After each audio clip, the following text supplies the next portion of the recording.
Students अस्सलामु अलैकुम। Classes के अंदर पार्टनरशिप रिटायरमेंट का टॉपिक हमने ख़त्म किया। अब इस टॉपिक के ख़त्म होने के बाद आप तमाम स्टूडेंट अपनी सेल्फ असेसमेंट करें।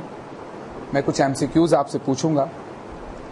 एग्जामिनेशन पेपर से ये एमसीक्यूज़ को जो है पिक किया गया है और अब अपने आप को जज करें कि आप इस टॉपिक में कितने स्ट्रांग हैं।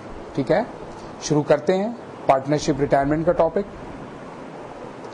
When a partner is withdrawing from the business is called.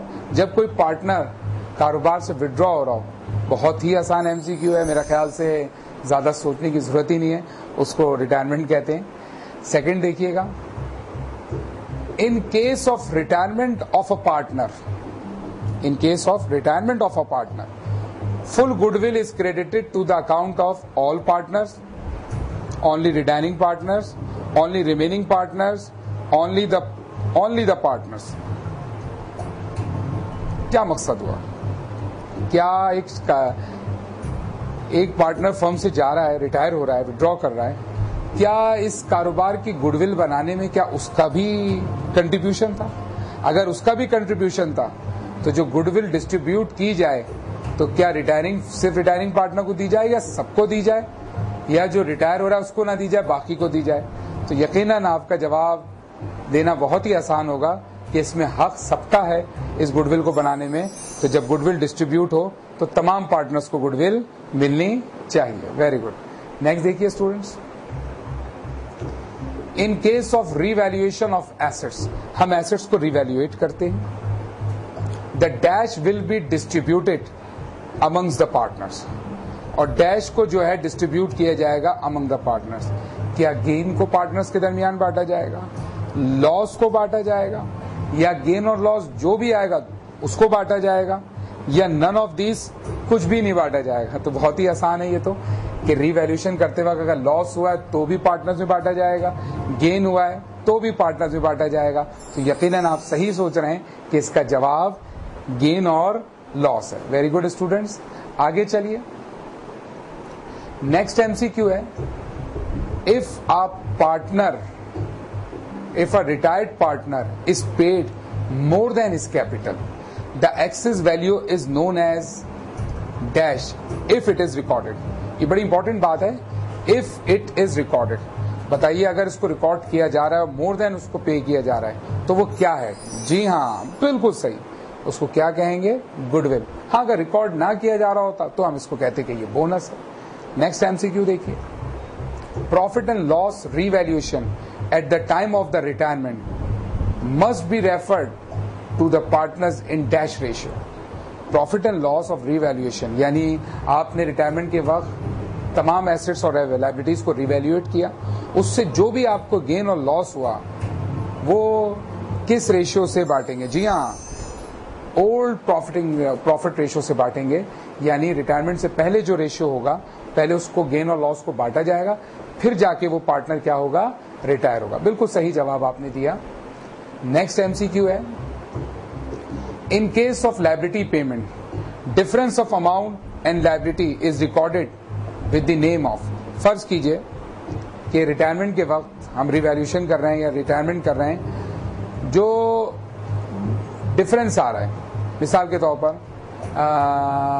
आप कोई लायबिलिटी पे कर रहे हैं और वो लायबिलिटी है 25,000 की, लेकिन आप 20,000 देकर वो लायबिलिटी अपनी खत्म कर रहे हैं, तो वो जो 5,000 का डिफरेंस है वो एग्जामिनर पूछ रहा है वो किस नाम से रिकॉर्ड होगा। अब जो पॉसिबल ऑप्शन है उसमें से क्लोज आंसर देखिए, क्या वो डिफरेंस कैश के नाम से तो नहीं हो सकता है। पार्टनर्स के डायरेक्ट कैपिटल में डाल दें? जी नहीं। एसेट्स में डाल दें या रियलाइजेशन में डाल दें? जी हाँ, आपका जवाब दुरुस्त है। पहले उसको हम कहाँ डालेंगे? रियलाइजेशन अकाउंट में उस डिफरेंस को रिकॉर्ड करेंगे, फिर आगे जाके इस रियलाइजेशन को कैपिटल्स में ट्रांसफर कर देंगे। स्टूडेंट नेक्स्ट एमसीक्यू देखिए, assets when realised are credited to dash account. जब एसेट्स को हम रियलाइज कर रहे होते हैं तो हम उसको कहाँ रिकॉर्ड करते हैं? किस अकाउंट में रिकॉर्ड करते हैं? रियलाइजेशन अकाउंट में रिकॉर्ड करते हैं। किस अकाउंट में? Realisation account. Retain earning account by its nature is, retain earning account क्या है बाय इट्स नेचर? क्या ये एसेट है लायबिलिटी है, ओनर्स इक्विटी है, रेवेन्यू है, एक्सपेंस है, क्या है? रिटेन। जी हाँ, ज्वाइंट स्टॉक कंपनी में इस्तेमाल होता है, अनडिस्ट्रीब्यूटेड प्रॉफिट होता है जो रिटेन रखा जाता है। जी हाँ, आपका जवाब बिल्कुल दुरुस्त है। इसकी nature just like owner equity होती है। नेक्स्ट देखिए, cash was paid and signing a note for the balance. Cash paid किया गया और एक नोट पेबल जारी कर दिया गया बैलेंस के लिए रिटायरिंग पार्टनर को। Asset would be decrease and assets to decrease.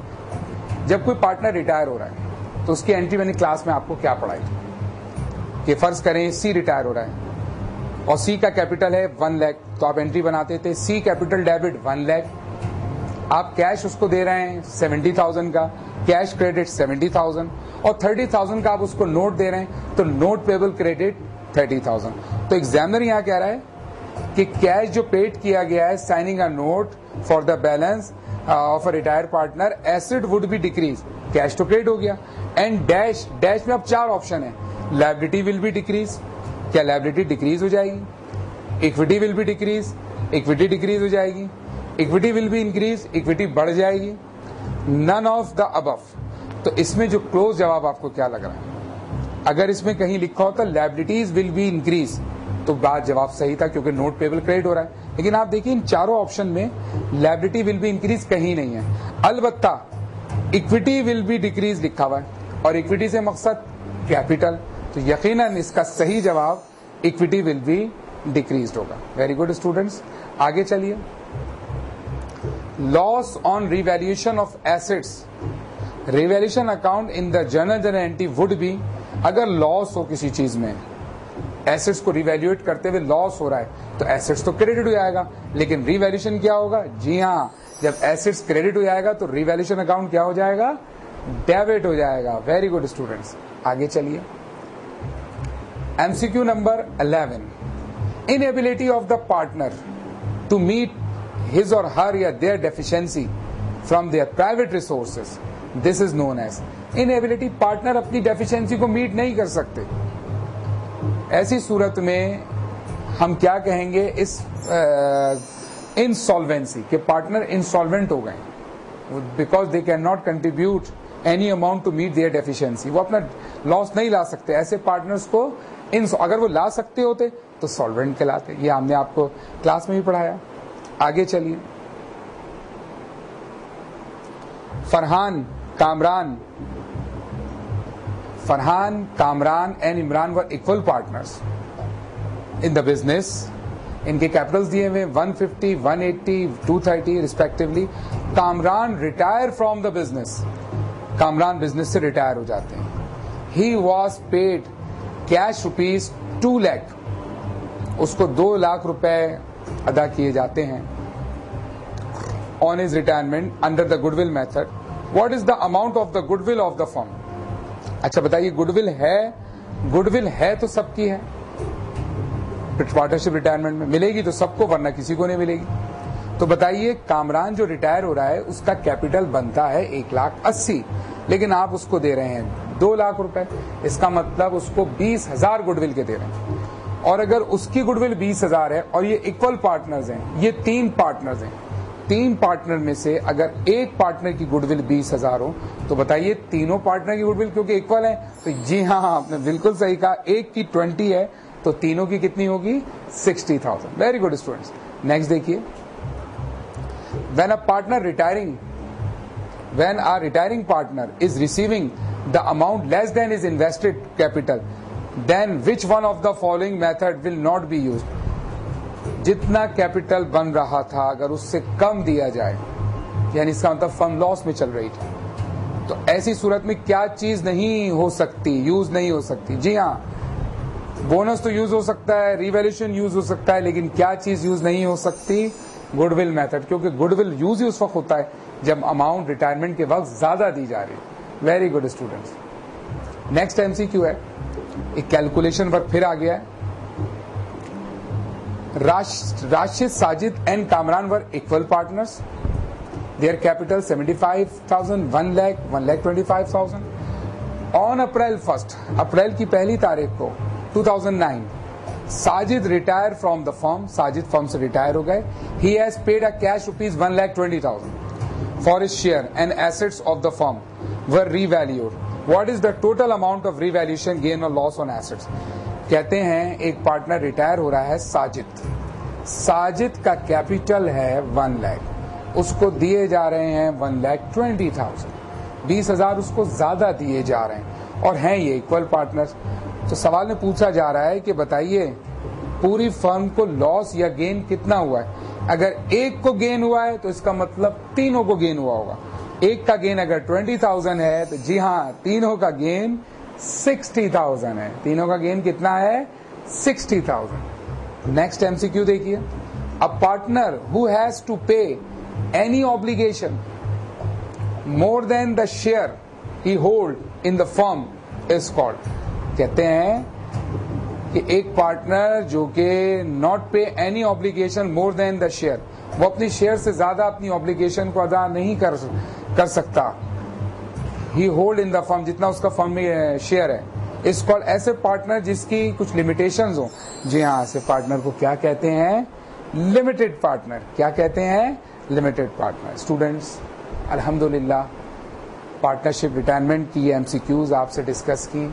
अगर आपने सारी एमसीक्यूज सही दिए हैं, जवाब सही दिए हैं, तो इसका मतलब है आपका ये टॉपिक बहुत स्ट्रांग है. लेकिन अगर कुछ एमसीक्यूज आपकी गलत हुई हैं इसमें, तो आप इस टॉपिक को रिवाइज कीजिए, इस टेस्ट को दोबारा दीजिए और फिर देखिए कि आप की कैसी तैयारी है. अपने सर तौसीफ शाह को इजाज़त दीजिए. इंशाअल्लाह नेक्स्ट एमसीक्यू टेस्ट के साथ हाजिर होंगे. अस्सलामु अलैकुम.